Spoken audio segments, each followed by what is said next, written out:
What is good? Welcome to the podcast. My name is Jason Delgado. Episode 1, new year, new podcast. We're trying to throw it out there. I'm going to be doing this every week. I like the idea of maybe going through. I did this bit for a while where I was showing like the best things I saw in the week. And it was like funny videos and things that I saw. And I try to kind of cut it down to like 60 seconds so that, it's quick and you can put them in shorts or whatever. But I wanted to do something long form, something where I kind of take some things that I saw during the week or things that I thought were cool or whatever and break them down into like a little breakdown, a little podcast, a little jam. Anyway, I'm calling it What is Good. So what is good? Here's what is good.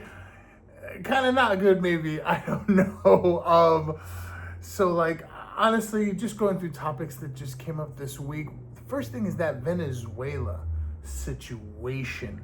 Oddly enough, I had no idea. I woke up, did my morning stretches and relaxation, spoke to my mom Saturday morning, and then she told me, like, about this Venezuela thing. I was like, no, I didn't. And then I started to look it up.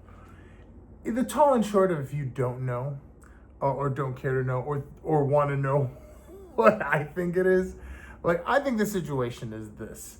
I guess this president is involved with like drug cartels, bringing dirty stuff into the country. So we're going in there and we're putting a stop to it. We grab this president. We're stopping these cartels. We're keeping America safe from drugs. So a little tinfoil hatty here. I was like, well, what's the big deal? I mean, you know what I mean? Like, look, drugs are bad, bagoo, bagoo. I was like, dude, we got Mexico right there. Why are you going to travel halfway across the banana, right?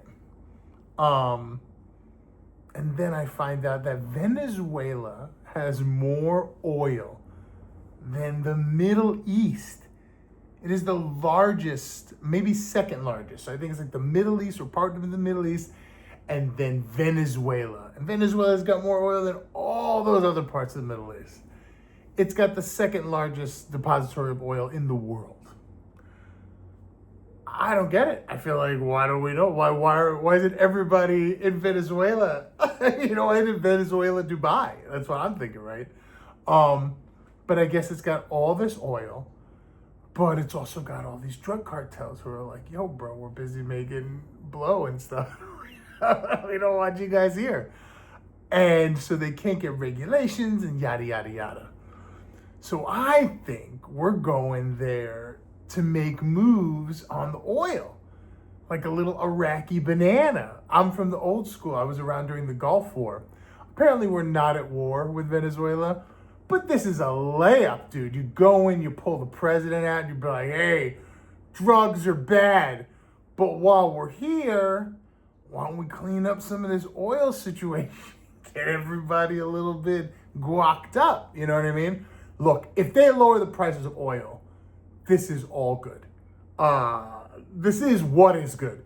If they lower the price of gas, and we start to, all of a sudden, we're taking over Venezuela, we got all the cheap gas, it goes back to like $2 a gallon, $1.50 a gallon. Hey, I don't know what to tell you, man. That might be the move. I don't know what the politics against it are. I know that there are people who are like, we don't want to go to war, or yada, yada, yada. I'm like, yeah, I don't know. We're going to be doing this stuff anyway. We got the stuff. We're just dying to use. We're putting pennies in a well waiting to use this stuff. So, hey, if you hear the background, that is my cat or the cat I am sitting. Anyway, Venezuela, getting oil, cheap gas. I think it's the move. What do you think? Show in the comments. I'd love to hear a little feedback if anybody got this far as listening. I think it's a great idea. I think it's super, make it cheap for gas. Maybe make Venezuela like a new Dubai, clean it up a little bit, make it kind of touristy, maybe like incorporate a little bit like the Puerto Rico situation. I don't know. Stuff to think about. Let's go cheap gas. But we're blowing stuff up in Venezuela pretty hardcore. One of the best parts of this story, to be honest with you, is I guess they captured this dude and just put him in clothes they had, government clothes or whatever. And so when they were extraditing him to, from the prison to the prison, he had a blue hoodie on from some random like independent clothing designer from Maine. And all of a sudden, they're taking him out. All these times to take a picture of him. Next day, this morning, or like Monday morning, yeah, he woke up with 400,000 orders. And he's like, what's going on? And they're like, dude, check out the CNN situation on your on your quarter zip. It's a nice blue hoodie. I think it looks great. But they extradited this dude, and all of a sudden, yo, homie sold out. Dude, fashion first. But yeah, thought that was a cool story. Good for that. I don't know the guy's name, some independent like clothing designer from Maine. But yeah, killing it. Let's go. Another thing that's good, sort of a throwback feedback, what is good, Avatar. You know, it's one of these funny things. Avatar just crossed $1 billion. It's James Cameron, the director of Avatar, is the first director to have 4 movies in a row cross $1 billion, right? Not easy to do. Like, you know, $1 billion, there's a lot of like Marvel stuff that didn't cross $1 billion. There's a lot of well-known, well-trusted whammies that don't make $1 billion. And dude, Cameron's coming out and just killing $1 billion after billion. And one of the things that I find is interesting is that like the preamble leading up to Avatar. I kind of gave my reviews on Avatar. I think it is amazing and entertaining and beautiful and just too long. I'm sorry. Here's what I think about Avatar as far as here's what I think about things in general. If you give me a king-size Snickers, right? I'm going to say, what's wrong with you, bro? Are you trying to make me like diabetic? I'm not going to eat a king-size Snickers. Like, you can keep that, give it to some, you know, other king-size Snicker eating dude, because I'm over 40, okay? I die if I eat a king-size Snickers. But if you gave me 6 little Snickers bars like this, I would eat them in 30 seconds. Pop, pop, pop, pop, pop, pop, pop. And I don't know what that is. I don't know what the idea of that is or what the psychology of that is. Another thing Andrew Schultz always talks about, when he put out his first special, it was an hour long. He put out like 14 people watched it. Nobody cared. And then he broke it up into 2-minute, 3-minute bits. And people watched it longer than the special, because they just watched the bits over and over and over again, but little 2-minute segments. It's like, I think that the congestibility of something like that is better. I hate to say it, but like in a show or in a slower format, but also just with something like Avatar, it's so big and so many movements and stuff. Just make like 12 Avatars. You know what I mean? Like, make that Avatar movie like one of these Harry Potters where they do like part 1 and part 2, A and B banana. This 3.5 hour situation, I don't know. But the other thing is that it's making billions, so clearly I'm wrong. Because I think people look at it kind of like going to Disneyland, like a new park ride opened. So we go, we get the kids, we gather, and we see that, you know, see this event, kind of like riding a new ride. The new Disney is opening. I think that's what it feels like for a lot of people. Make $1 billion, a lot of kids are going, a lot of families are going. I love it. I think it's great. I'm so happy for him.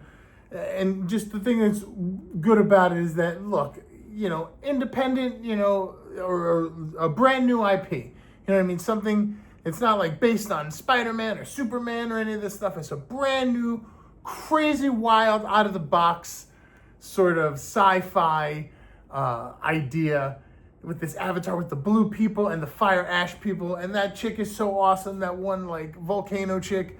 And he really is just making something super original, super fresh, and making $1 billion doing it. And especially when everybody was like, there's nobody who cares. This thing's not going to make anything. And now it's crushing. Good for Avatar. Good for the James Cameron and his people. I still go back to it and go like, oh, there are parts that I think are so beautiful and amazing. And then it just keeps going and going and going and going and going. I don't know what to say. But yeah, in any case.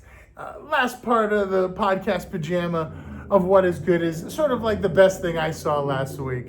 Best thing I saw this week was a really kind of odd, you just have to see it for yourself. I'll sort of post it if you're listening to this in the audio version. You'll have to sort of take my word for it. But there is a grunge style independent wrestler. That's, I guess, the only thing I could describe it as. He is I guess, one of the underground wrestling federations, and he is sort of a grunge-themed wrestler. And his name is Stephen Flow. Stephen Flow, the grunge wrestler. And Stephen Flow uses introduction music when he comes out, as all wrestlers do. His introduction music is a band singing a cover of Even Flow by Pearl Jam, but replacing Even Flow with the wrestler's name, Stephen Flow. Have to see it to believe it. The ingenuity, the chutzpah, as they say. Just one of the coolest things I saw last week. It's just really funny. And I've been singing Stephen Flow all weekend long. I'll play it now so you can enjoy how silly and dumb this is. And I appreciate it if you made it this far. This is the first What Is Good podcast. We made it. I hope we can make more. I hope they're better and funnier. But I had a lot of fun. I think this is fun. A little politicky, but not too bad. Dude, that Venezuela stuff was go $1.50 gas. See Avatar in theaters. I was wrong. You should see it in theaters. Support James Cameron.